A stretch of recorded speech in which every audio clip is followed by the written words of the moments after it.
ఇప్పుడు దొక్కు ఇట్స్ అది రెడీ. ఆ ప్లేట్ పైకి వచ్చినప్పుడు బాగా పట్టుకుంటుంది. అది ప్లేట్ ఎప్పుడైతే కిందికి పడుతుందో నీకు ఫ్రీ అవుతుంది. ఇప్పుడు ప్లేట్ పైకి పోయిందా బాగుంది, ఫ్రీ కిందికి జరిగింది కదా.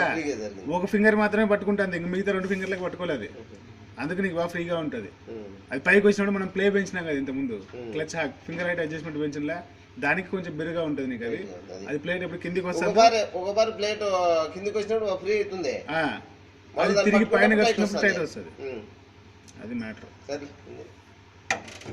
నువ్వు రేపు నువ్వు